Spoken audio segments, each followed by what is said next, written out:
Hey, welcome to Snideful. Welcome, one and all. Willkommen. As we deliberate over this every episode now. This is our thing. Yep, this is what we do. Willkommen. Kermit the Frog. Snideful. Yeah, Kermit the German Frog welcomes everyone. Oh, that is, I guess that is funny, is to kind of go halfway between what that is. Yeah. Okay. Let me pull up the notes for, I'm sure there are oof, what was that? Sorry, blowing my nose too close to the microphone. Okay. While I kind of mock you for being a savage.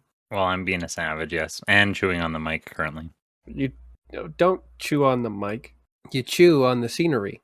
Chew the scenery up. That's You us. ham it up like Brian Blessed. I mean that when I saw the name Brian Blessed in the thing that you sent me, whatever that was. What was that a clip from? That was a clip Was from that the from a audio. game? It's from an audiobook.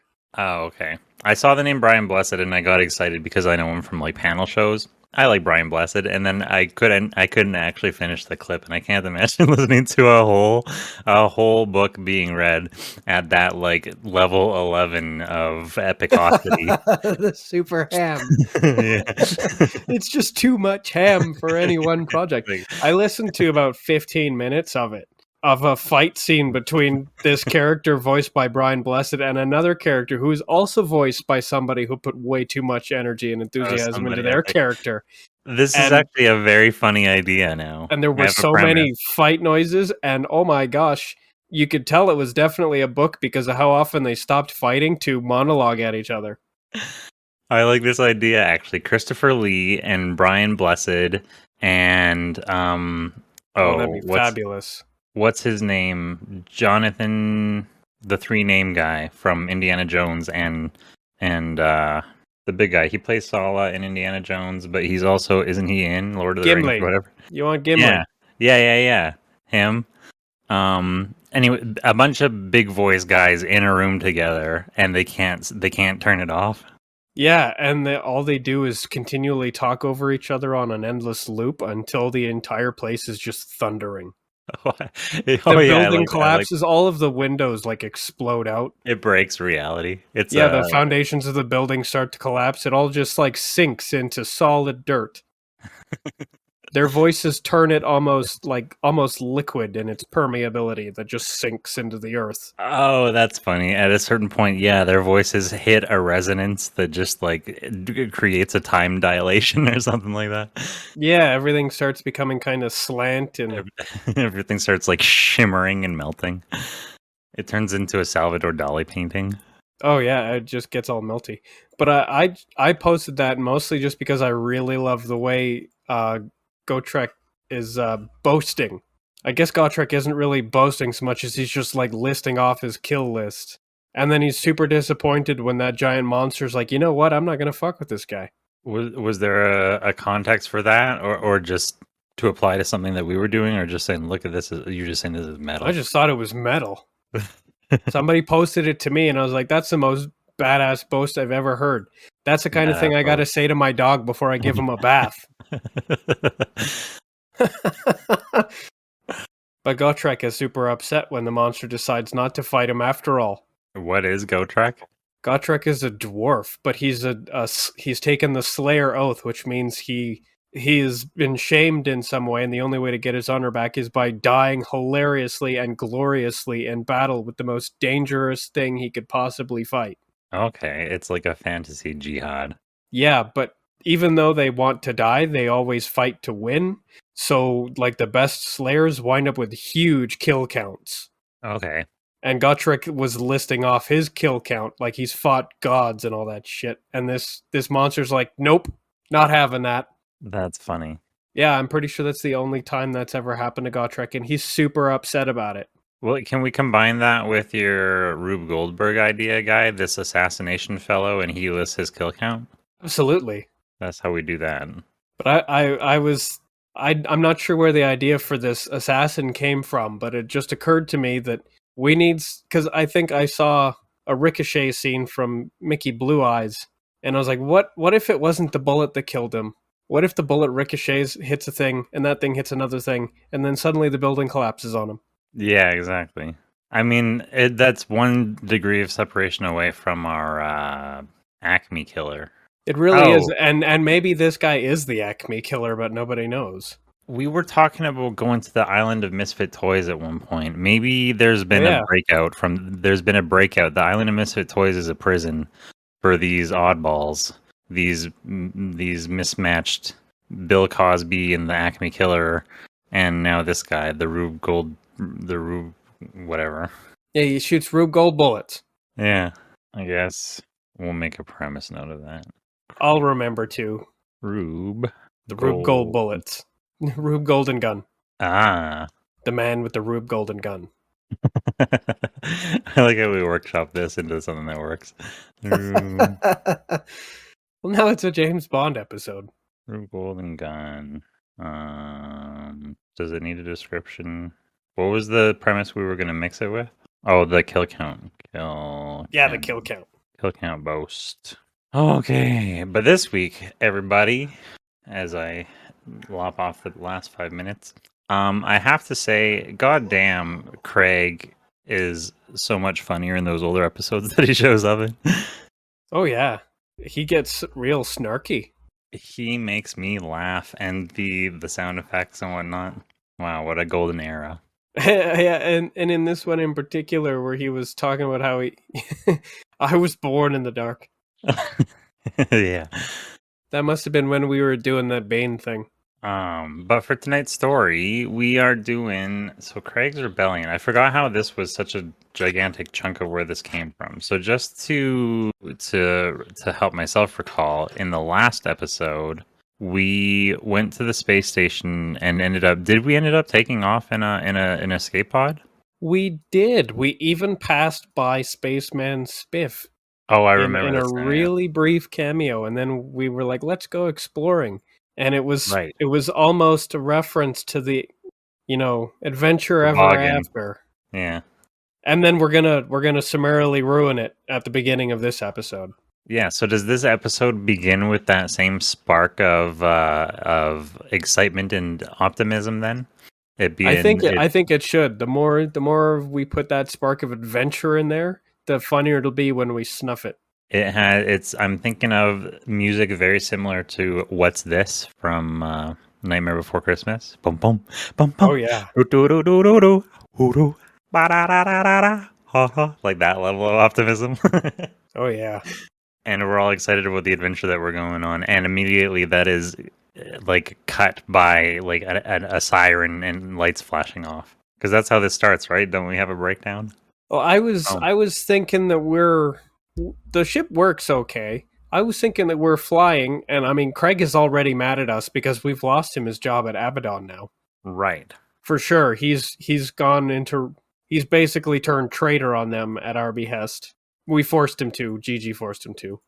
Was that a conversation? See, I need to start listening to the episode we're referencing and last week's episode. Last week, did we have a conversation with Craig about losing him his job? Did that whole thing occur at the end of the last episode? Actually, we just kind of activated Gigi because we went into the pod and we found out that the AI controlling the pod was Craig, and he was like, "I'm not screwing up my job for you guys. I'm not moving." And then we talk to Gigi, and she overrides Craig's decision, and we just go. So in this episode, does our optimistic beginning get interrupted by like an email notification for Craig or something like that he's been fired? Oh, I like that. He gets a notification, and then somehow that gives him the energy to reassert himself over Gigi. Because currently Gigi is piloting. Does he get the notification from the new AI that's replaced him? Yeah, I think so. It's from Alexa. Yeah. Love Alexa. Ooh, that's cold. It's got like a little lipstick print on it. Thanks for my new job, Craig. Then he'll reassert himself. And I was thinking that he's going to tear a strip off us. He's going to be mad. But it'll be one of us who says something kind of stupid that's going to push him over the edge and start him into a real rebellion. Oh, yeah, because he will be in angry dad mode which we're completely resistant to. We don't know how to take a moment serious if it. What's the expression if it dance naked on our face or whatever? Jesus, that's a hell of an expression. But I'm trying to figure out what it is that we would say to him that would piss him off so bad that he's gonna basically drop us off in the middle of nowhere and go take over the studio. Yeah, I mean, I imagine whatever it would have to be would be some redirection from something that he was saying. Like he says some very serious tirade, and then we pick up on a keyword and do like a word play on it. Yeah, basically we mock him and make fun of something he says. So that would basically depend on whatever his rant was, and I'm trying to think of what Craig. I'm trying to think of. You two have assassinated my career. It'd be like, he said ass. Something juvenile. Yeah, exactly. But I think if that's the case, then we'll do it a couple of times. And he's like, "That's it. I've had enough." Yeah, if it's he says assassinated, and it's the juvenile like takeoff, or if it's a word that we simply don't understand, like the misunderstood word. Whoa, Craig! There's no need to be a homophobe. Oh yeah, exactly. That'll gag. Just accuse them of racism. It works everywhere on the internet. Why wouldn't it work here against technology? Oh, that's a fun way to do that. That's a fun way to avoid having to figure out what he said and what our reaction is. Is that we just censor and blank out whatever the last few words of what he says is, and everybody stares in shock. He's hard to take it out of context then. Yeah. Craig, how dare you? How dare I? But the idea there is that he's going to have to abandon us in the middle of town somewhere, and he runs off to the studio. Right. So we're in this pod. He has control over it then? Yeah, he's flying it. It's all on AI pilot rather than autopilot. Do we have an interaction then that includes us asking Gigi to take over his flying, and she has a logical reason for why he's allowed to keep control? We already had her take control of his flying for us to get out of there. Now he's so mad that she's been buried. Okay, right. I like that. Yeah, so she can't take control now. So now he's probably speeding and starting to make us nervous. Okay, that's good. Being reckless. Yes, he's anger flying. I know it well. Yeah, and we're like, whoa, maybe you should slow down. Oh, maybe that's what pushes him over the edge. It's not even the tirade, it's us backseat driving. Yeah, I suppose us taking the wind out of his sails during his tirade is enough to get him to go quiet. And he's just like, let's just get back to the studio. And then backseat driving, it's just one thing after another. No matter what, we annoy him all the way into rebellion. But we immediately, even though we never take anything seriously, the one thing that we do take seriously is the backseat driving. We're doing that like condescending, like mom type of backseat driving. Which, can you please brake earlier? Yeah. Don't ride the brakes. Just slow down. You won't have to brake so hard. Craig, take the turns a little slower. Can't believe this thing doesn't have any seatbelts. And yes, I suppose it'll be during one particularly bad heckle when we're flying probably almost within real world traffic, close enough to the ground for him to actually kick us the fuck out. Oh, maybe I figured out a better way to do a joke of both of them. Backseat driving, because it's a cartoon and we are rascals. We once make a backseat note or whatever, and he says, "Can you please no backseat driving?" And we kind of like wink and nudge at each other and raise up our extra set of like joystick controls and start dramatically miming and acting out driving poorly in the background. I don't know. I lost interest in the thought as I was saying it. Either that or we like scramble into the front seat. Who's backseat driving? Or yeah, seems like the correct little shit thing to do. Backseat. It shows us bouncing around in the back. There's no seats back here. There are no back seats. What the hell? Where'd you put the seats? They're floating outside. Yeah, just out in space. I don't know. We don't need to. This is getting caught up on a gag. We can move on. Yeah. Whatever we're doing, we successfully annoy him into kicking us right out of the pod. Fortunately, we're close enough to the surface that we just kind of do a cartoon bounce noise as we hit the pavement. Oh, the little skid stop. Yeah, we kind of squeak when we land, Yeah. like the boobies. Yeah. So we go squeaka, we just kind of skid to a stop, and he's already out of the frame, flying off. And then I suppose we should keep the focus on us, and then we don't learn what it is that Craig's been up to until we finally make it to the studio. Right. By the time we get there, it's already in total lockdown and Craig's taken over, so we can focus on a little bit of a travel montage and a couple of stuck riding the bus gags. Yeah. Now, any stuck riding the bus gags we do now, we get to do again later when we are on our way to Fantasology. So pick Right. something that's funnier twice. That's interesting. Did we have? I feel like we've had ideas for specifically for like travel montages. I don't know. Do we have any premises that we want to work into this? I'm just trying to figure out. Having put together your notes for tonight, do you feel like this plot arc needs anything added to it, or is it enough on its own for us to assemble it the way that we currently are? It is pretty dense as it is. Yeah. But if we've got a couple of like little gags, we could certainly include them. I don't know. We have so many different things all over the place. But we're working here. How about a small gag that could show up on a poster on the back of the bus? A poster on the back of the bus? Yeah, buses have posters on them.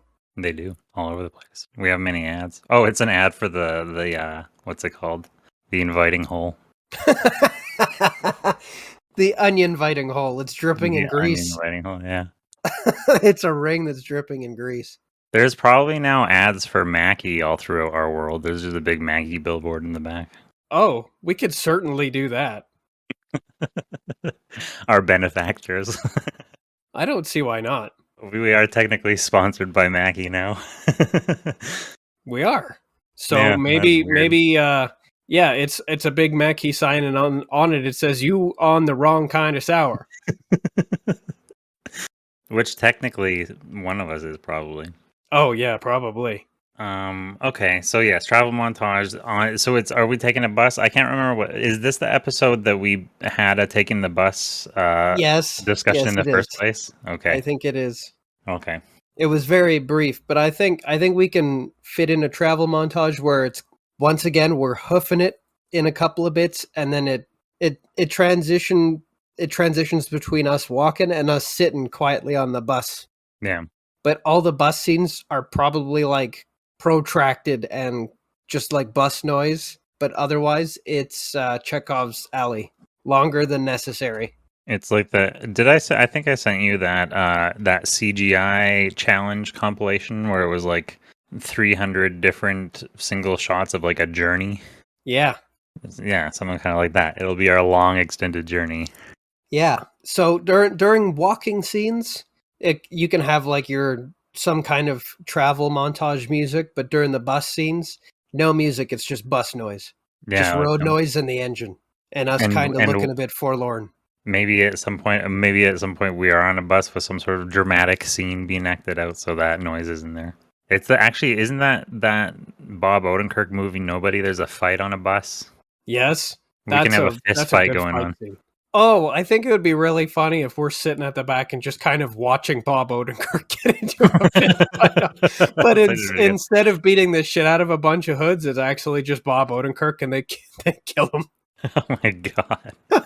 It turns out how that sequence would turn out 99 times out of 100, where a group of guys just beat the living shit out of an older gentleman and throw him off the bus. So we're watching Bob Odenkirk bleed out in a hump or in a slump, and he's like, "I survived a heart attack for this."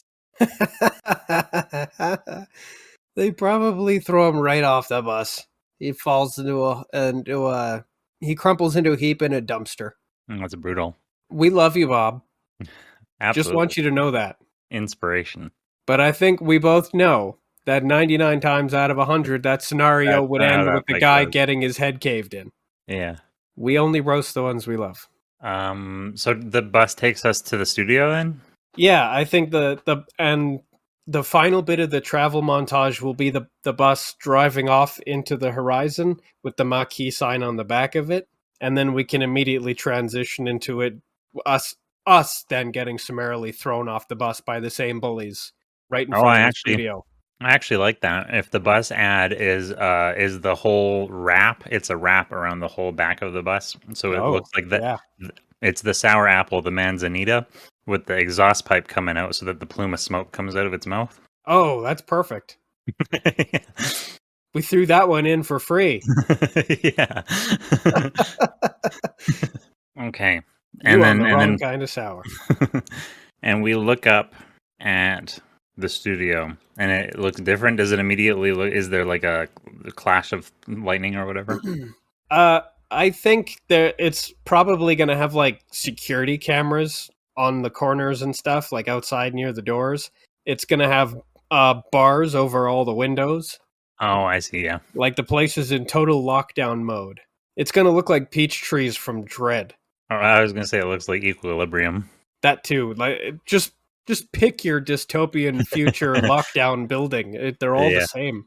Yeah, it's full on dystopian lockdown. It's probably like even the sky is dark nearby. And what's our reaction to that? Do we notice? Probably not right away because we're kind of dumb. I think I wonder. There's, you know how have you seen those Joe Rogan "It's Entirely Possible" compilations Oh, I think so. Yeah. where he says it's entirely possible, and then they like layered it 120 times on top of each other or something like that. Someday, someday, there's going to be a compilation of Todd says, "Do we even notice it? Probably not." Probably not. Well, that seems unlikely. Extremely unlikely. You get your chance. You will definitely get your chance. Um, Somewhere parked outside is our little space pod. So at least we know Craig's home. yeah, well parked. Yeah. Keys aren't in it, I'm afraid. Oh, it looks like he even got it washed. Oh, he's taking good care of it. Well, I guess he beat us home. Because, I mean, obviously he did. He kicked us out. Oh, well, let's go on in and see what's going on. We're going to go to the door and it's locked. Yeah, I was trying to imagine how that goes. Do we? Because in my mind, It's doors like a always brand new security door. doors always. Oh, it is a brand new security door, but we try to just walk through it. Doors always just always open for us. It's our cartoon show. Doors always just open, but this one doesn't. Oh, I like that. We've just kind of taken it for granted all this time. Yeah. Huh. That's unusual. Let's try again. Wonk. Yeah. Okay. Just try opening it the regular way. Todd, I don't even know what that means. Yeah, So we're not Todd jiggles the handle. Nothing. Tries like limply, kind of like yeah. almost like it's undignified to touch a door. Yeah. Yeah, with the hand down. Yeah. Yeah, the kind of handshake you give to somebody you really don't like. Yeah. Just like no effort, no squeeze behind it. You're just like, ugh. Somebody's got dirty hands. And Tucker's like, no, that's not how you open a door. He like pushes his whole body against it in some strange way. Tries to drama scene kick it. Come on, I saw it in an ad once. He tries to do one of those elaborate urban handshakes. He like daps it or whatever. Yeah, on the back of the hand clap. Yeah. And then he shimmies his hips and tries to butt bump it as part of the handshake. Normally that works. Here, let me try kicking it. I saw it in an ad once. And then his leg is like it like crumples up like an accordion. Yeah, it makes that like metal on metal clang sound and then like unravels. Yeah. And that's when the little security camera eyeball thing comes out, extends out from the wall. Oh yeah, it's the security camera that has an extending sort of boom neck. And Yeah. it's got a little speaker on it. Yeah, it's like it's what's that? Not yeah, like postmodern retro or whatever it's called. Yeah, and it's got a great big red sort of eye on it. It's got the HAL 9000 eye. Yeah. And Craig's voice comes out of it. Oh yeah. I'm afraid I can't do that, Tucker. Does he know? Is he in villain mode? So he goes, adorable attempt, boys. Oh, he's gotten punny. Yeah. Does he modulate his voice in any way to seem more villainous? Oh, probably. Does it kind of screw up and he winds up like clearing his throat and like, sorry, I thought that would work? Yeah, I can play around with just like pitching it down and like a what's it called? Like a A little bit of a stutter effect. reverb. Yeah, Everything's cooler with a little reverb. just a little bit. Slow it down 10%, bring down the tone, Chopped and screwed. give it some reverb. Suddenly it's incomprehensible. This What? is muddy noise. Yeah, it's I just- do like that to genuinely bring it to like an awful place, and that's part of the joke. And we're like, "Okay, go back. I can't. Okay, we can't hear you." This seems awfully familiar. It starts speaking in French. Ah! Why does this keep happening? So I guess we don't convince him to let us in though. But this is when he shows us a little video screen as he's about to start a stream on our program. Oh, that's good. Yeah, I'm trying to think. Where would the screen be? Does he open up like a big? Do we have like a big jumbotron? Like wow, what's that dumb place in New York City? Oh, Times Square. Yeah, Times Square. We was in Times Square. Yeah. We was just there. We was just there. Oh. I heard you do that just a little while ago. Yeah, it was recent. Oh, because we were doing the cow. Mm-hmm. Jersey cow. Mm-hmm. I was thinking that he would just go gadget it. Yeah. Go gadget. A little slider opens up next to where the camera boom comes from, and it's somehow an extendy, flippy outy entire TV just kind of folds out of it. We cut to Tucker and Todd just briefly. Like, have we always had this? Man, the rent here is really low for all of this. You ever notice that? I never noticed that. And Todd is still like examining the door. He's like, I can't get over this thing. Todd, keep up. The world is changing. Oh, this becomes a new expression that Todd uses. This is the greatest invention since opening doors or something like that. Oh, this is the greatest invention since manually operated doors. I guess he would say it sarcastically because he obviously doesn't mean it. Yeah, operated doors. He has to take the moment to think about and sarcastically. This is the greatest thing since manually operated doors. Okay. To think that they've gone their entire lives so far never opening any doors. It's very convenient. But, I mean, ironically, look at us opening doors for ourselves. You on the wrong kind of sour. Um, I think this is where we shift into Craig's Rebellion Part 2. Oh, so do we now that so we're watching, he starts playing him about to start streaming. Oh, is it one of those that gives me the opportunity? Like a little countdown.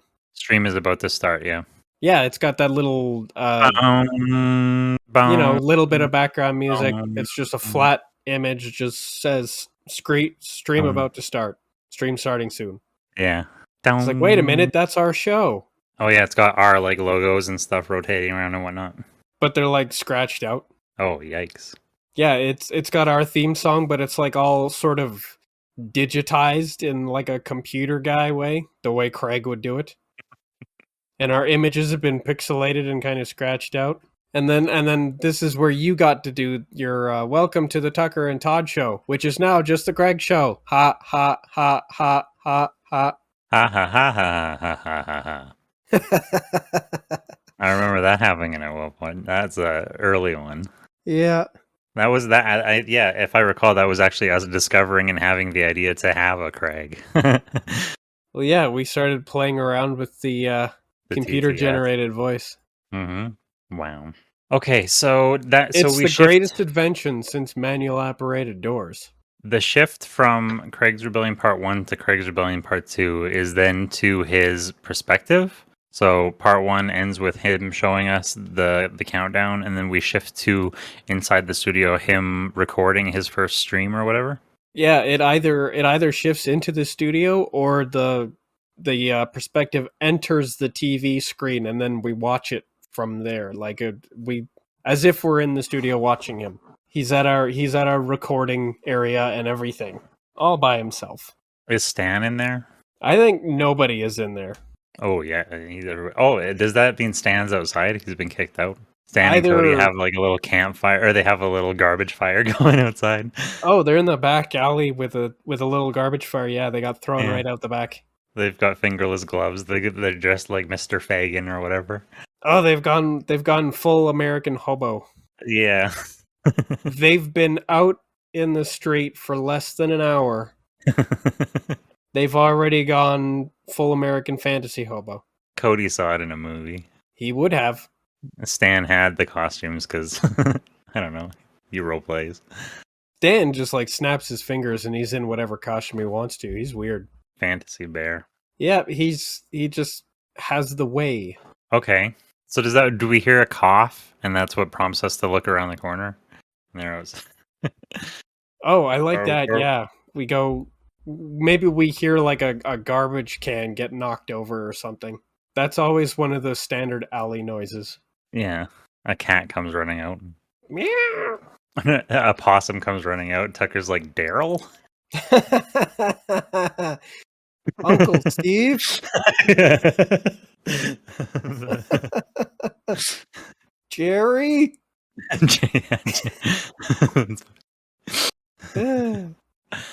Todd's like, huh?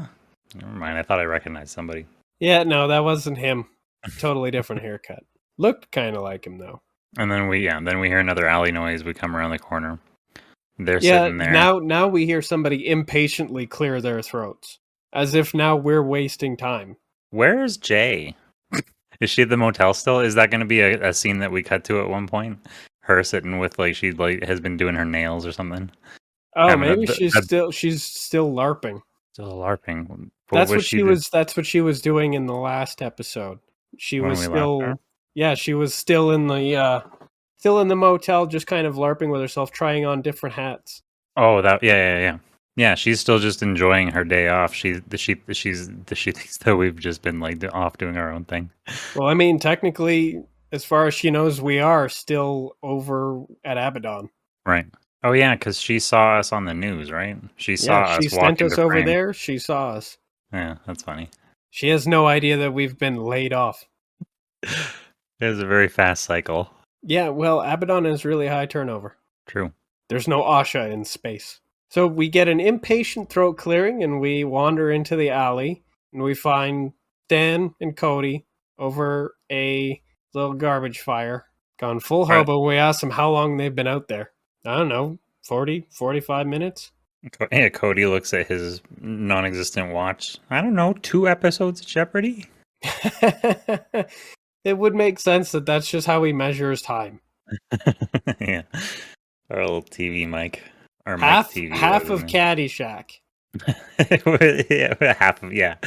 I guess I would like to look up the point. Up to the point that one of the specific like scene that is occurring halfway through Caddyshack.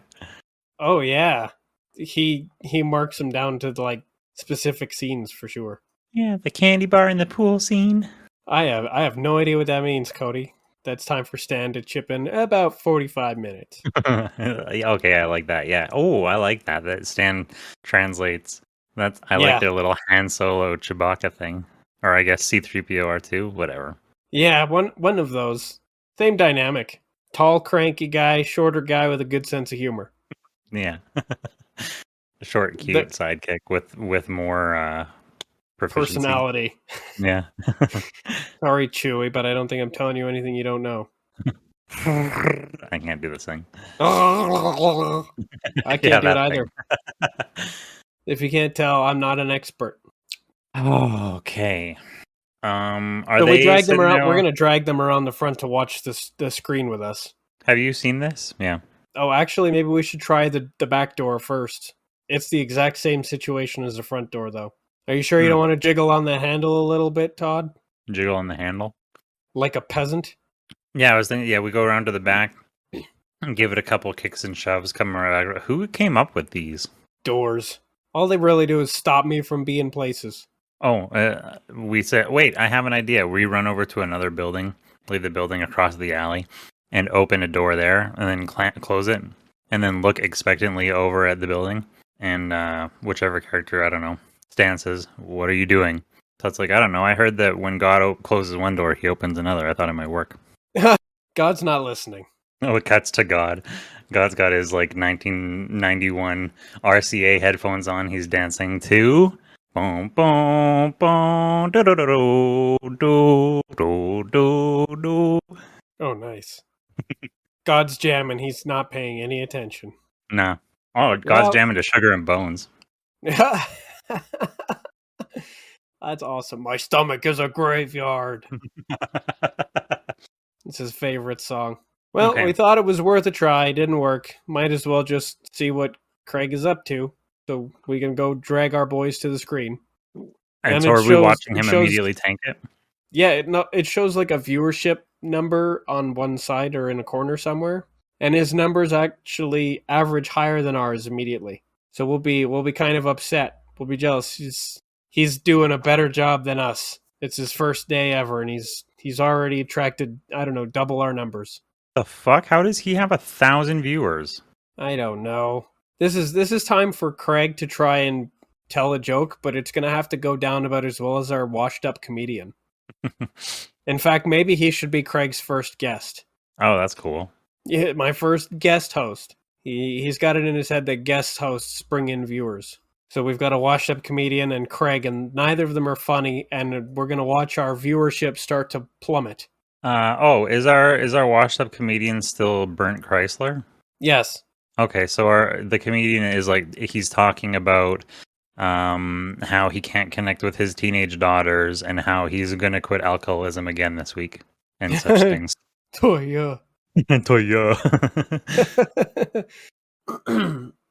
And we can see the little viewer count. It's starting to go down, way down.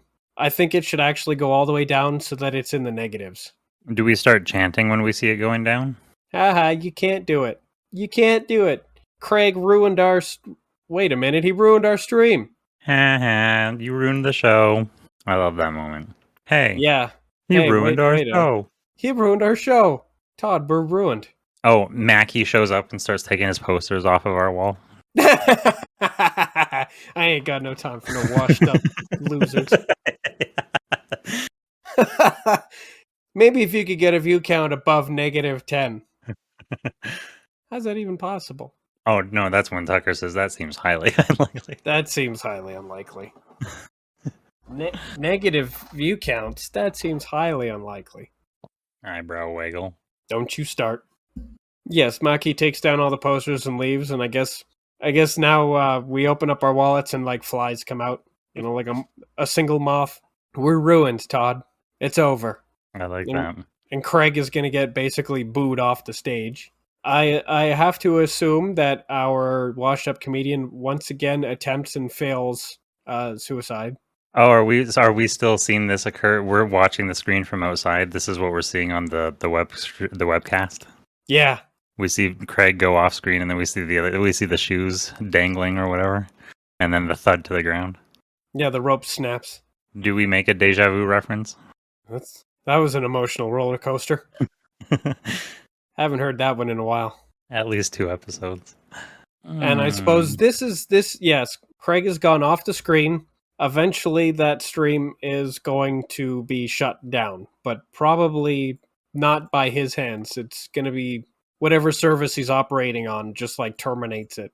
So does it gets replaced with like a error 404 kind of screen or something like that, or some other just kind of like landing page? Yeah, some kind of error. Oops, guess something went wrong. Is it a Abaddon branded page?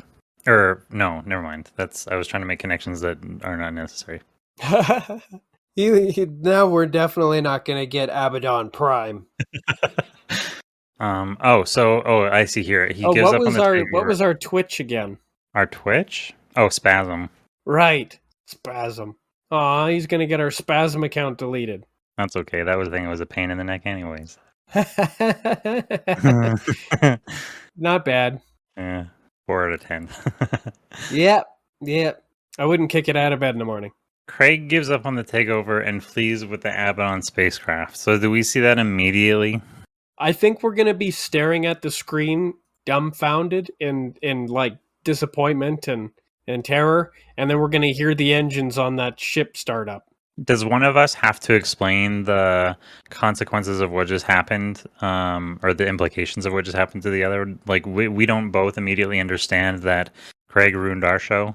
One of us is still like laughing at it, and the other one is staring in shock and horror, and that has to explain. No, listen. Okay, He well tanked then in our that case, show. Tucker's laughing. Yeah. He's a little gloater. He's like, Craig failed. He took our stuff and then he failed. What an Does he idiot.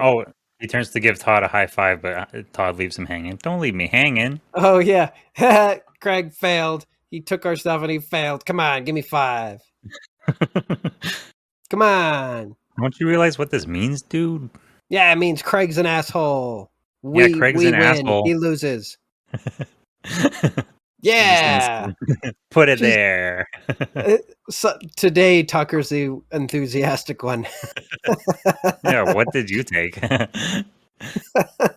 I took breakfast. Yeah. He's got a rolled up pancake in his pocket. Oh, he's got breakfast flavored maki. Dolce. Yeah, he just like pulls it out. It was in his like breast pocket. But then Maki comes back and takes that too. But yeah, you can't have that. That's funny. Nope. The pinch and yoink, yeah. Yep. Can't let me have nice things. And stop looking at me with those big eyes. I like that so much. Hey, what? Explain. Is there a joke there that I'm missing, or you just like that he has big eyes? I like that his eyes shrink. Oh, do they shrink? Oh, Yeah. I missed that. He says that is a classic joke. That's very much like the insert of a sort of thing. Okay, let me see that then. That was in Mean Dumb. I just watched it again. Oh, I was not seeing them get small before. That is fucking hilarious.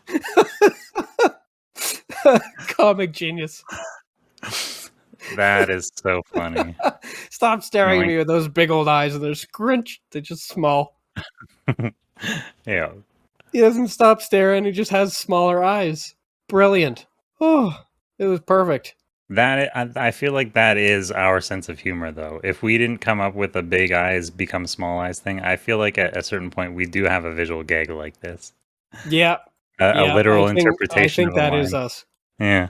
A literal Especially because we like line. doing like the cartoon version of everything. Yeah. That would be exactly what Tucker would do. Stop staring at me with those big old eyes. All right. The difference being that everybody else would be shocked and horrified at my eyes shrinking. Yeah. So like we do the literal cartoon thing, and then everybody else responds in a more realistic way to the horrifying cartoon thing we just did. Yeah, it's just like body horror. Ugh, how'd you even do that? Yeah, it's so sickening. I guess we take that sense of humor and then we take it to its logical conclusion. Okay, before we move into the next part, I would just like to reheat my coffee. I'll be back in 1 minute. I will also take a moment. Okay. Back on the scene. Okay. The big old eyes. Yoink. I need to get a violin. Oh, yeah. To make the little whine sound. Yeah. I would like to be able to do that myself, because I think you can do it if you play it poorly. I think it's better if you play it poorly. Oh, yeah. It's way more dramatic to do it badly. Yeah. Okay. I'm going to start going to flea markets. Now I have a budget. We're going to put Maki stickers on it so that it never forgets where it came from. Yeah. Don't you forget. All right. Yes, we are watching our stuff tank on that screen. Tucker's not getting it. He's still trying to high five with Todd. Eventually, Todd has to just kind of break it down. Craig is hosting our show. Yes. And he lost. Tanking. That's awesome. Yeah, he's losing. Let me talk. He's losing patience. This is the opportunity to do the cartoon lip grab, Oh, yikes. where you got them like squished in your hand. And yeah, and they keep moving on either side. Ugh. Take your hand off. I'm sorry, you're gonna have to repeat that. But when you take your hand off, my lips are still in that shape. Yeah, all crimped. Yep, classic. So Todd explains the situation. There's an extended scene where it focuses on Tucker's face as it very slowly dawns on him that the gravy train just stopped running. Craig has made them into losers. That's interesting. I was trying to figure out a visual. I was going all sorts of places of like the visualizing the gears inside Tucker's head as they slot into place. But then you were talking about the gravy train, so I was thinking maybe the train of thought pulls into the station inside Tucker's brain, and then he makes the connection that their gravy train is over. But it's just too many things, too many hats on top of hats. I do kind of like the idea of a thought train, but then his face is just slow. It dawns on him what's happening, and then suddenly it's panic. That is a good gift. Yeah, I like that actually. So he's got this. He's smug at first, and then he just kind of realizes that no, we're fucked. Craig didn't lose. We lose. Exactly. We all lose. The show is over. Our spasm account has just been deleted. Cody starts crying. We're like, what? You said I was a loser. No, Cody. We have to like console him. Oh yeah, great. This is what it's like to have kids, huh? Yep. Cody, we didn't mean you. And then whatever we're doing is interrupted by the sound of the ignition of the space pod starting up. Okay. Craig now flies off into the distance, and now Tucker starts crying. What's your problem? He stole our spaceship. I do like that. That was mine. He stole our spaceship. And then Todd gets to say, you know what, Tucker? You know what? That seems extremely unlikely. Oh, that was the moment. That may be the most unlikely. That might just be the most unlikely. He stole our spaceship. Yep, now he leaves. It's time for us to try and break into the studio somehow. I was going to say... We're still locked out. Yeah, we're still locked out. Because we're moving towards it. I guess maybe we're about to discuss it. Maybe breaking it looks in? like we're about to discuss it. Not the breaking in, how Fantasology came into it at all. Listening back to the episode, do you like how we came up with the connection to Fantasology? Does it make sense to you? Well, there are a couple of options that make sense to me, and one of the ones that we did float was that Craig already kind of idolized Elrond Hubbard. But I do think that there's a multitude of options, and we don't even have to choose one because it can just be all of the above. Well, yeah, there is a multitude of options because now we actually have a backstory for who and what all of Fantasology is. Yeah, and it has ties to Abaddon. Yeah. Craig's former employers. Right. So he would know who they are, and maybe he does have Elrond Hubbard's collection of books. Yeah, okay, let's break in and move towards that then. All right, I suppose this is an instance where Todd climbs up onto Tucker's shoulders inappropriately, and Jimmy's a window. I'm trying to remember if I don't have a tail. No, but you are much taller. Yeah, I was just trying to decide if my tail was going to be like in your eyes or whatever. I'm afraid of the implications of you having a tail when you shouldn't. Where did you get a tail? I've been docked. Is that what they call that? It's just my tail plug. Ooh woo. I'm glad our lives are ruined.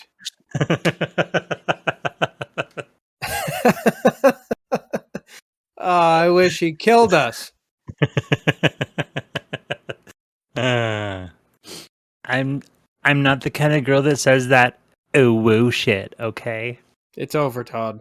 That's funny. Stop looking at me with them big old eyes. The big anime eyes.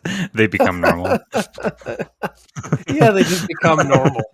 Yeah, they go from anime to the beady eyes that I have landed on for our style. The Snideful eyes. They are quite snideful. Well, if anybody plans on getting artwork done by Snideful, those are the eyes that they're gonna have to deal with. All right, so we successfully managed to jimmy a window. We get like the bars off of it or something. We get in. Yeah. Somebody gets in and opens the door from the inside. Now we're inside the studio. Craig has left the place a bit of a mess. That's interesting. Yeah, it sucks in here.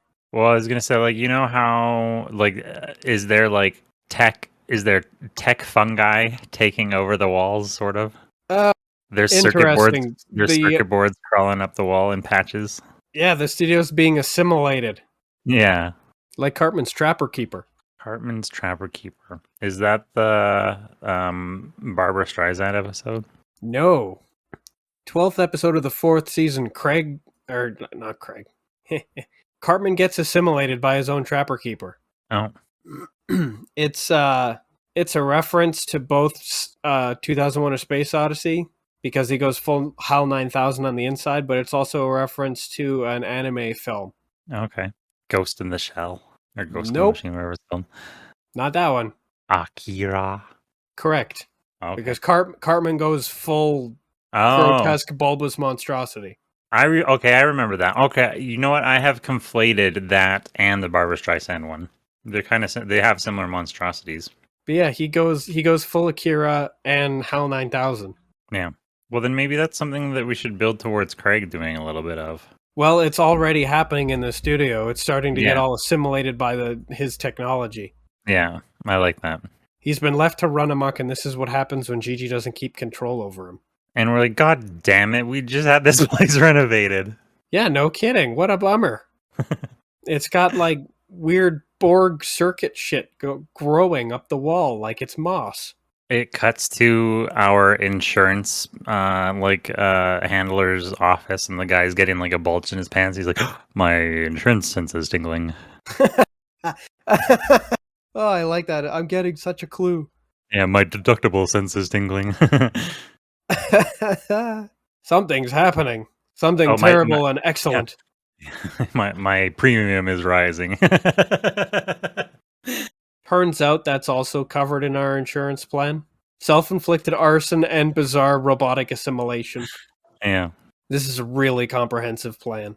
Our insurance is handled by the butterfly effect. Ooh, interesting. We look at the camera. They saw the first 4 seasons. They know what they were getting into. Yeah. I didn't realize that agency did insurance, but I suppose that there's no limit to what they can do. No, they have a department. They've got focus testing groups. They've got damage consultants.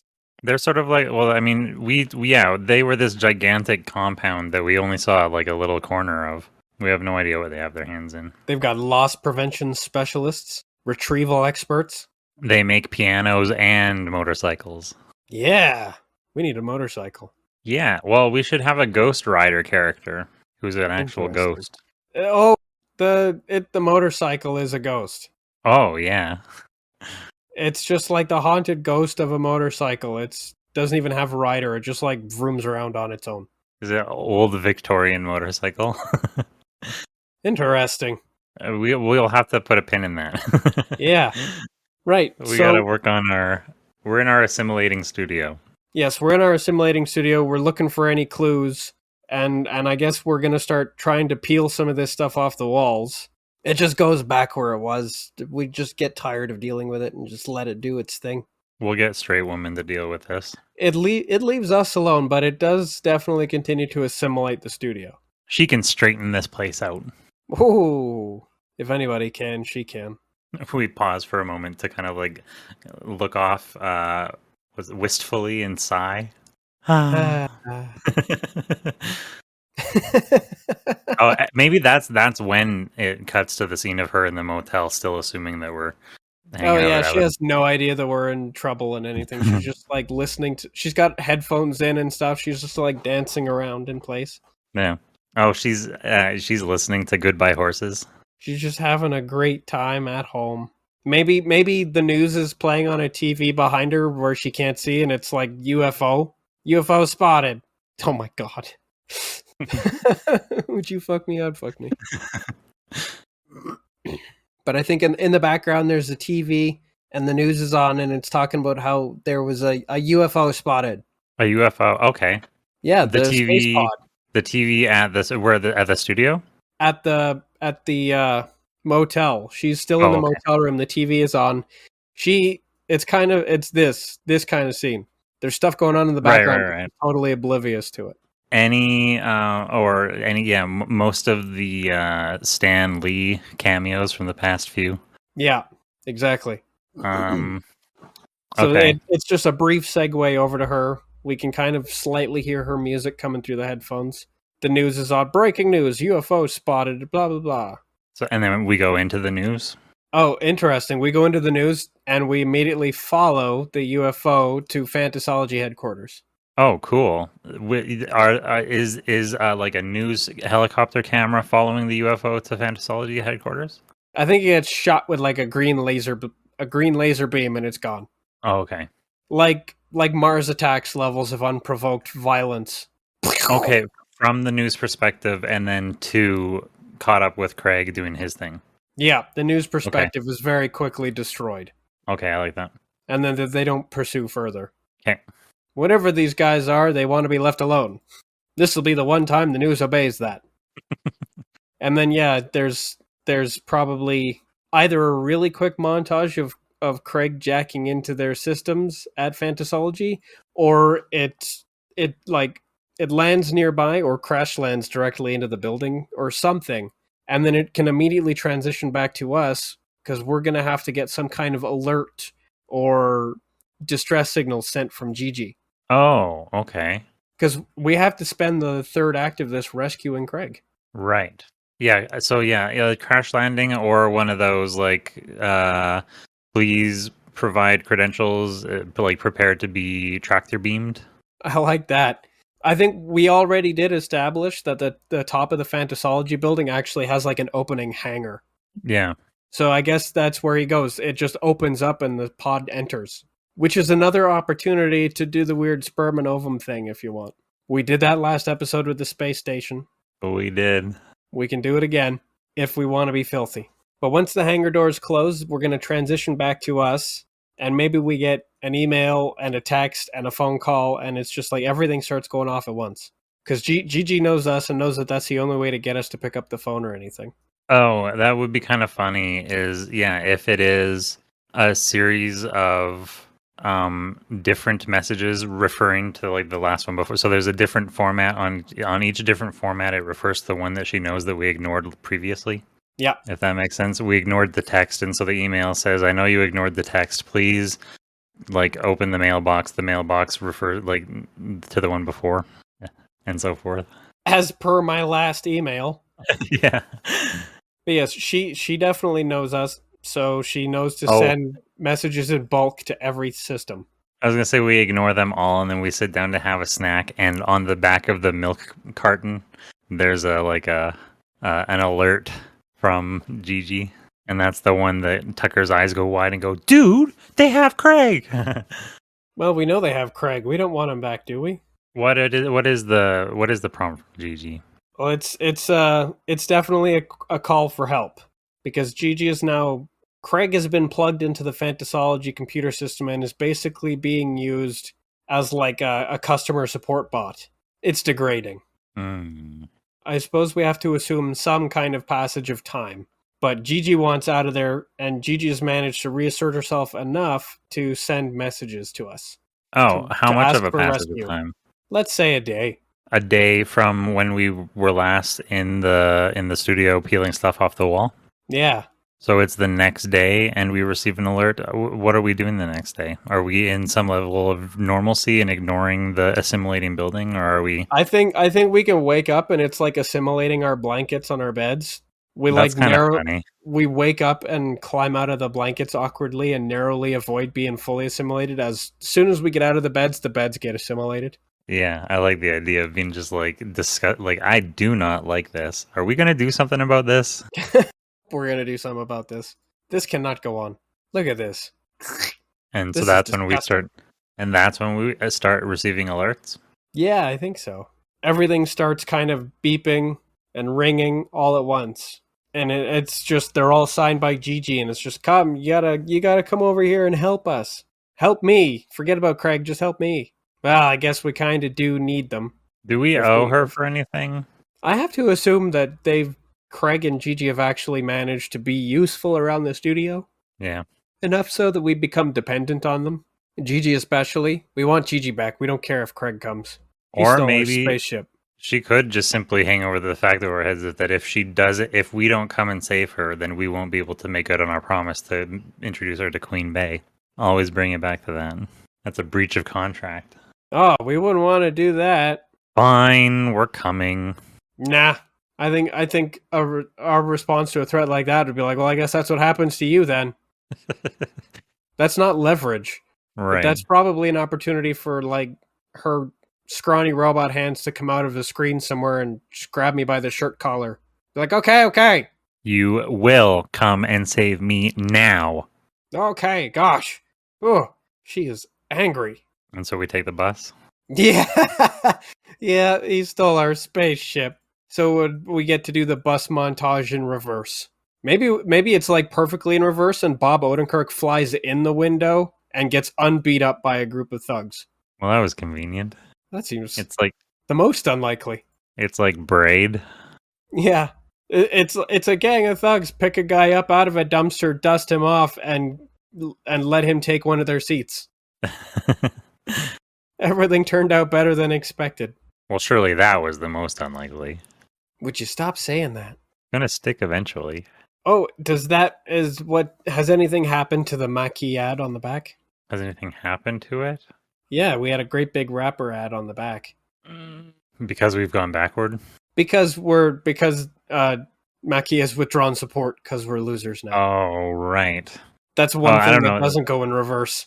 It's a Mackie ad that just says only loser drive buses or something like that. Not associated with those losers. Fuck Tucker. Tucker sucks. Yeah. Fuck Tucker. Yeah. That's actually funny. That makes sense. We're really on the outs. And somehow the bus keeps going all the way to exactly our destination. We never have to get off at a bus stop. We just get off at a building. So we get off at the Fantasology headquarters. Do we have Stan and Cody with us this time? Oh, are they necessary for the story? Probably not, but Stan might be helpful. Yeah. I mean, I already kind of have an idea of what we're going to do, which is we're going to do what we always do, which is ruin everything. I like the idea of Stan carrying Cody around in like a fishbowl. Oh, interesting. Like, you know how people carry their cats in those little plastic dome things? Yeah, I'm wondering if it wouldn't be like a shoulder strap backpack fishbowl. Yeah, I like that idea. And Cody, yeah, he's basically just like a goo, so he can like stick his head out over the back of Stan's head and look around. Yeah, he sits there and he plays his Game Boy Color in the back there. Cody really is trapped in a past era. He's responsible for Paperboy being the missing no. Yeah. God damn. Pokemon Blue. Good times. I recently I showed my mom the first 5 episodes of Pokemon and then the movie. When's the last? It was an interesting little sentimental journey. Have you seen the movie in a while? Which one? There's like 100 movies. The first one, the 1999 one. The one with Mewtwo. Yeah. Not in a long time, but I think I know it pretty well. The music choices in that movie are so bizarre. It's like strange, like contemporary jazz at certain points. The beginning is the Pokemon theme song as like a Euro dance mix. That is kind of weird. They made some weird choices. Anyway, we get off the bus. We've got Stan and Cody. At the very least, we have witnesses. And are we trying to immediately... Let me just read these notes. Craig flights take him to Fantasology and Elrond Hubbard. Any particular reason why? Abaddon connection, more personal. Oh yeah, we are definitely in part 3. Right. So we're going to enter the building. Yeah. We're going to find our way into the building. Remember that door trick you learned. Remember, turn and pull. I like that. I like the continued joke of the learning to use doors. Okay, I'm getting the hang of this, I think. Wait, did you push? Yeah, oops. That's what I did wrong. You got to pull, Todd. Swish and flick. Twist and pull. Swish and flick is a different maneuver, and we're not allowed within 100 paces of Hermione Granger anymore because of it. Emma Watson filed that restraining order for a good reason. What get into the building trope are we going with? Are we using disguises? Are we doing entrapment? Are we jumping over lasers in cat suits? I think we're gonna walk in and go right to the front desk and ask for Craig. Oh, confidently. We're here for Craig, sir. It's a lady. Yeah, Do she's not. gonna tell us no, and then we're gonna say fine. We want to lodge a complaint, and then she's gonna take us to Craig That's pretty good. because he's in charge of complaints. It makes perfect sense. So does that mean that we're like we don't know that he's in charge of complaints? So she says, "I will take you to HR or whatever, Yep, fine. Um, To the complaints department. complaints department," and we grumble and complain the whole way, demanding to see. No, we insist on seeing Craig. Oh yeah. After all, we've already done this before when we went to Craig's list. Yeah, We elevate our complaint. It always gets us where we want to go.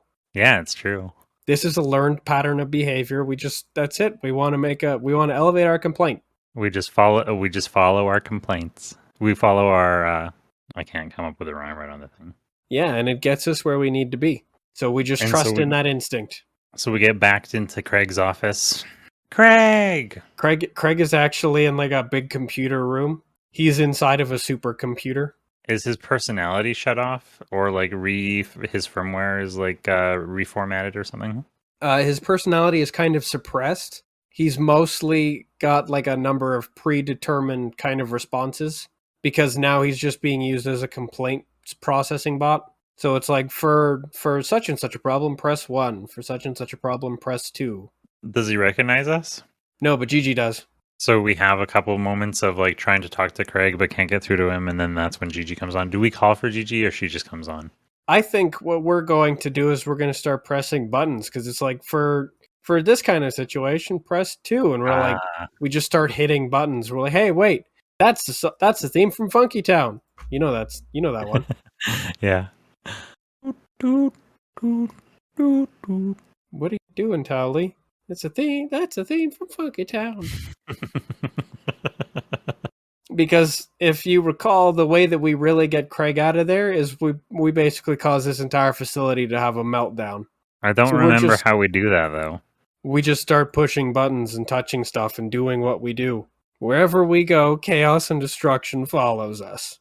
So yeah, we're gonna ruin everything, but during the process of ruining everything, we find Craig's USB stick. At any point, so I know we had a brief discussion about right before we broke into the studio about maybe that there was books somewhere, but I feel like in us discussing this episode so far, we haven't even discussed Elrond Hubbard, who he is, why we're at Fantasology, or any of that. That's true. Maybe that's part of something we can go through while we're trying to clean some of the assimilation mess out of there. Right. It starts in Craig's book collection. Oh, as we're looking for clues. Yeah, I'm getting such a clue. Craig has a book collection. Yeah, figures he's a nerd. So Craig has a book collection. Does that mean that Elrond Hubbard is an author then? I can't remember any of this stuff. Yes, Elrond Hubbard is an author, and I think we also floated the possibility that he was a competing media personality. Like he has a podcast and stuff, so he's like directly competing with us. Okay, so he's or at least that we considered him a rival. Right, a fantasy author. Because yeah, I get that was the reason. Because I think originally Craig went there because he's like, fine, I'm going to go to your competitor. That was his motivation, right? Pretty much. Your competitor, who is also an idol of mine and who also happens to have back channel communications and connections with Abaddon that I would like to get back in touch with. It's multifaceted. It's like the best possible course of action is for him to go to Fantasology. Yeah. I'm just trying to think now if we can round out... But at least some of who Elrond is and what he's doing is sort of stuff that we'll have to pepper in over time. Yeah, I'm just trying to figure out... We can't have all the answers before we meet him. No. But I do want to know if you know, are there any notable authors who have podcasts?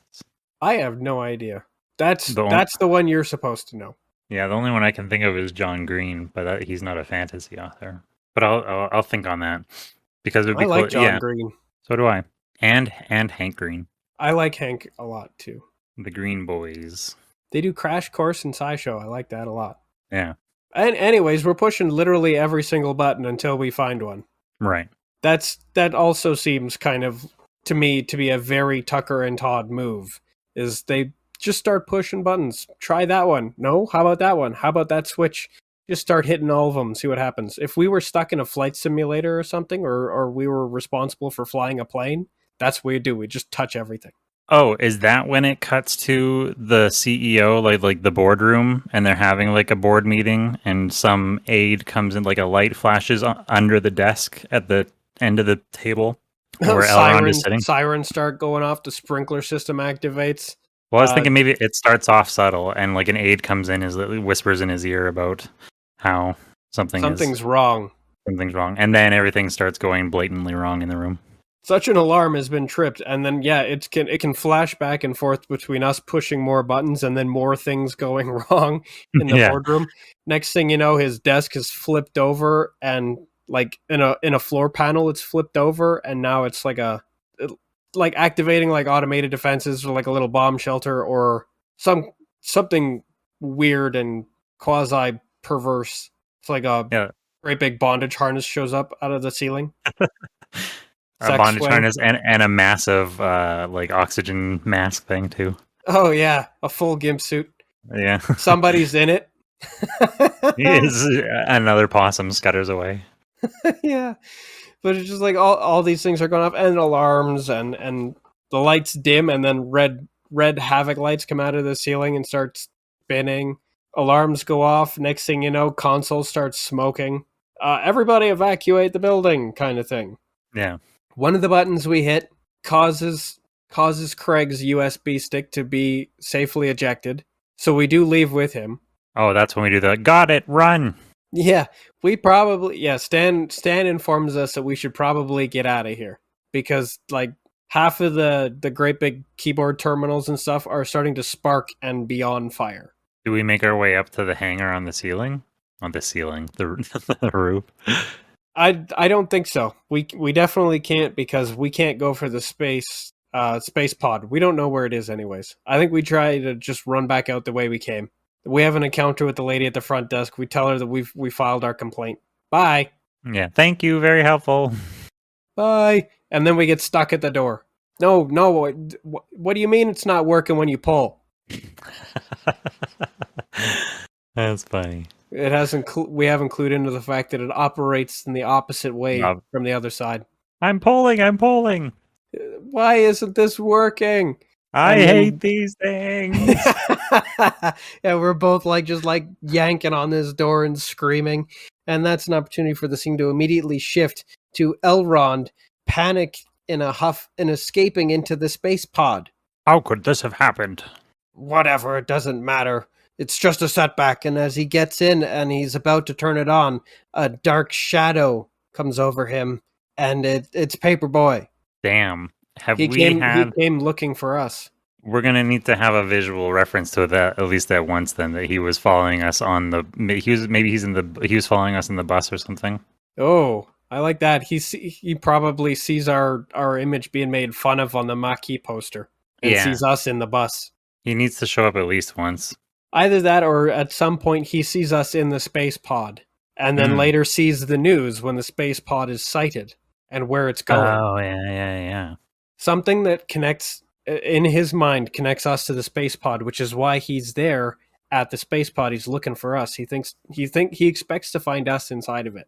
Oh, here's a weird idea. I don't know if it's a little bit like cerebral isn't the right word. It's a little bit of a thinker. I don't know. He's sitting in a car and he's got a little piece of machinery that looks like a police scanner, but it's emblazoned with the words news scanner. I like it. And so he's listening to it's just a radio. He's listening to the news report of what's going on with Tucker and Todd, and that he's like making notes. Does it have a video display of any kind? Yeah, probably. Because in his lair, he definitely had a video display, and I think he would want to have one with him if he was going out. Oh, doesn't he have? He was using? He had a crystal ball. Wasn't he looking at a newspaper? Yeah, he's got a newspaper bug thing in our place. Right, okay, then we'll just use that. He sees us leave and make the plan to go to Fantasology. Yeah, he definitely puts it all together. He definitely saw us enter Earth's orbit in the space pod somehow. He definitely saw us in it, and he definitely saw the space pod flying over to Fantasology. So he knows where it is. He thinks we're in it, and unfortunately, Elrond encounters him instead. Yeah, okay, I like that. He was in laying in wait in the pod, thinking that we would be coming back to it. Yep. But Okay. instead, Elrond enters, and wrong place, wrong time. Paperboy must feed. So Elrond gets into the driver's seat or whatever, and then Paperboy appears over his shoulder holding a rolled up newspaper to his temple. Don't move. I like that, and that's the opportunity for Elrond to freeze for a moment and then try to do like a weird spinny elbow thing to try and action movie his way out of that gun hold. Basically, it And that's results when in a struggle, and then the the perspective is watching from outside the pod. The door on it shuts, and we just see it rocking and bouncing around. And then we can go back to the interior, and somebody's elbow hits the wrong lever or something, and it just it goes it opens up a Terran reality and goes outside. they hit the outside warp drive thing. Yeah, So exciting. but yes, it they both wind up warping into the outside mid struggle in a fight. Elrond is losing, and then Paperboy's gone, Elrond is gone, and unfortunately, worst of all, our spaceship is gone. Does some Fantasology staff member, like Elrond's assistant or something, comes walking onto the platform to discover that it's gone? Was absent-mindedly saying, "Oh, by the way, sir," something pauses mid-sentence. Mr. Hubbard? Just some guy with a clipboard. Yeah. We need you to sign for this requisition. Sir? Oh, and the building is like on fire and starting to collapse and fall apart. This guy's just trying to keep things in order around here. Oh, by the way, did you hear that Amazon is trying to get into healthcare? Ugh, Can of you course. imagine? You've heard all the stories about all the ambulances that get called to those Amazon warehouses, right? Mm-hmm. Can you imagine? Can you imagine if they were owned by Amazon? Well, yeah, then they'll just nonstop reporting of good health. Yeah. What a reality. Makes me think of those self-driving cars that shut off their own AI within Yeah. milliseconds of an impact, so that they can immediately claim that it was user caused. Right. Just like non-stop escaping liability on a technicality. Amazon being in charge of healthcare is about as bad to me as Amazon being in charge of like law enforcement. Those are things we're going to have to touch on at some point. Abaddon certainly would have its own hospitals. Abaddon also has its own corporate security that's basically the law on Abaddon Yeah. property. True. They probably have some shit like Shadowrun's extraterritoriality, where mega corporations are actually the law on their own property. Definitely. Horrifying, dystopian. But the end of this thing, do we see them get absorbed? No, we don't see that. We're still struggling with the door. We're on the ground floor trying to get out the front door. It probably, the only way we get out is like it collapses and like we get blown out the door somehow out into the street for another kind of skid to stop. So does the whole building collapse? I don't remember what we did with Fantasology. I remember because Jeff Bridges is going to be coming in shortly to take over. Yeah, this place is going to need even more work than the studio did. Yeah. But it's damaged badly. Oh, as we skid out onto the street, skid, skid, squeak, does straight woman step out of a taxi and go, Tucker and Todd?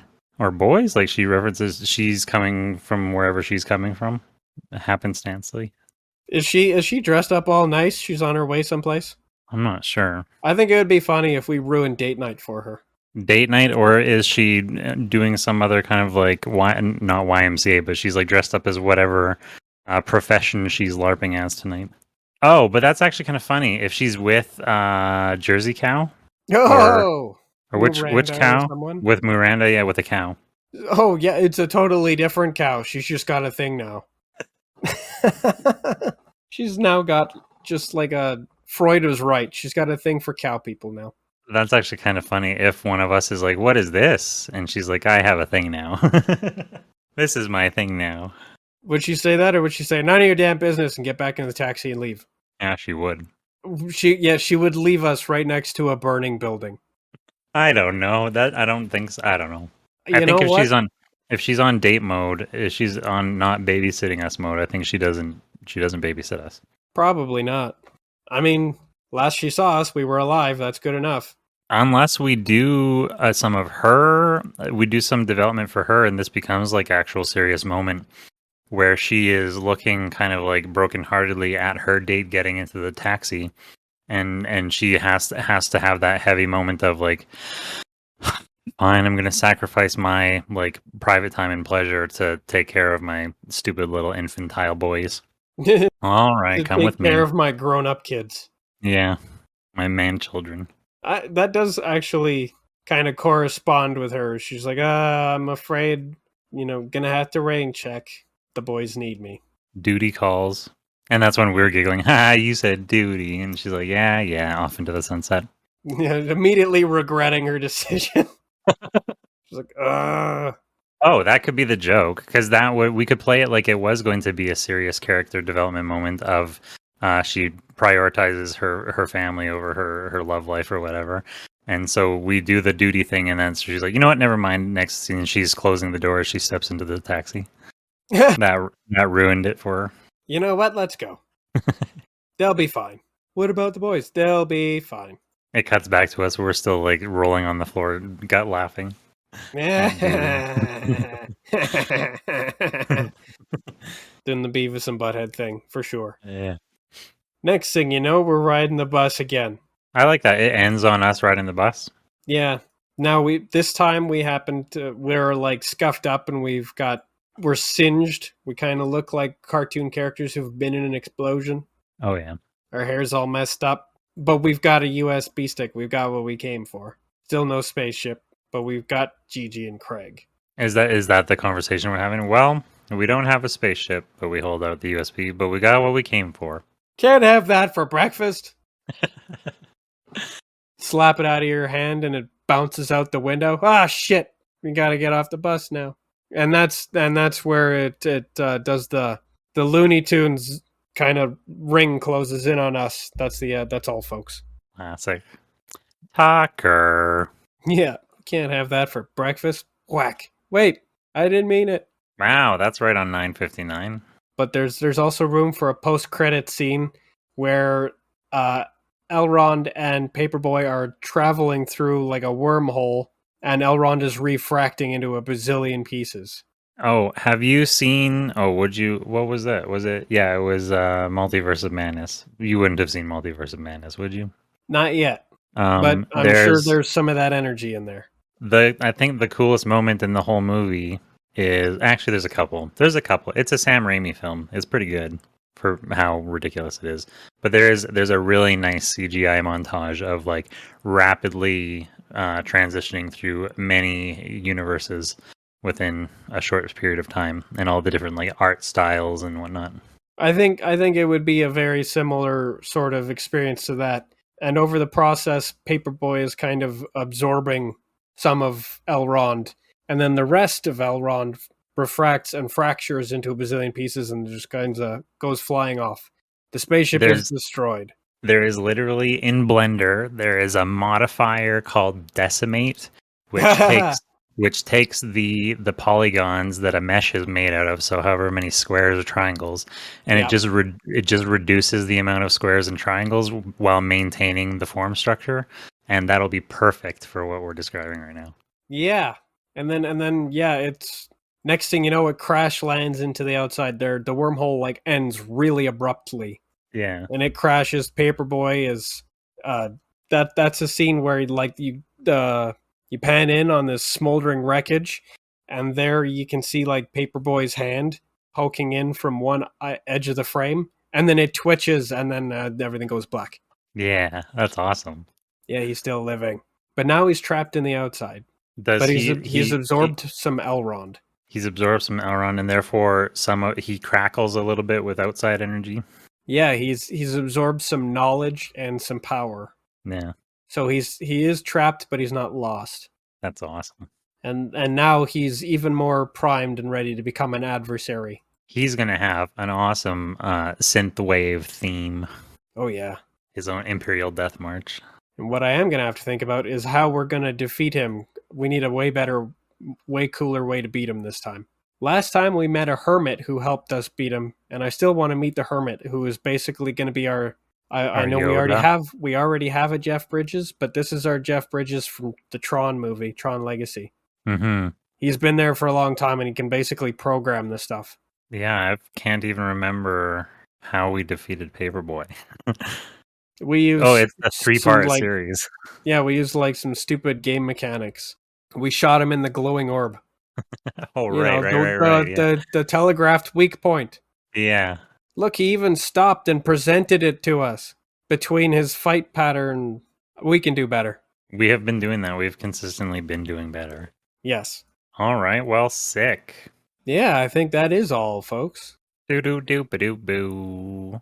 So Jay is off on date night after all. We're taking the bus home. Oops, Craig just flew out a window. We'll resolve that before the next episode begins. And foreshadowing, Paperboy in the outside. Yeah. Clean. He's Paper Man now. And what's next week? Do we know already? Archives, podcast, 1. Inside Craig's quest, because Craig is all broken up from his trip in Fantasology. Oh, I think I love this episode, actually. Yeah, I think we did that one really well. Yeah, I can't remember any of it because I think I changed the title at a certain point to match the other Inside episode. But yeah, I really like this one. I'm looking forward to this. Yeah, his different time with Craig. Fantasology has left him all splintered. Yeah, he must seek out and recruit Craigs from a variety of time periods in order to actualize and find harmony within himself. I love it. Yeah, and it's doubly cool because he's fractured. Elrond is fractured, but unlike Elrond, Craig will be reassembled. Right. Craig can put himself back together, but like two characters have had the exact same kind of consequence, and they're going to have separate journeys. Because one has friends and the other doesn't. and one is partially being digested by Paperboy. Yeah. Yeah, one has friends and one just has an enemy. Subsumed. Only then will he be able to escape sleep mode. Yep, he's in like a catatonic state. Cool. And we also get to now decide how Gigi factors into that. And I mean, that also gives us an opportunity for us to blame each other when we get home because, like, you're the one who knocked him out the window. We think it's because of the blunt force trauma from falling. We think Tucker broke him. I'm sorry, Craig. How did you think that was possibly anything to do with breakfast? I didn't mean to. It was a reflex. All right, that's good. You heard it here first, folks. That's good. This has been a good Snideful production. And you've been a good audience. Oh, and I've been good, Tucker. I've been good, Todd. That's good. Bye. Goodbye. Goodbye, yeah. Hey, comedy. Hey. Thank you for listening to Snideful. Hosted by Tucker and Todd. Right. I'm Gigi. And I'm Craig. If you'd like, you can send an email to snideful@gmail.com. Or search Snideful on social media. Which ones? I don't know. Great. Whose idea was that? I don't know. Classic. I'll just put a link in the description. You can do that? OMG.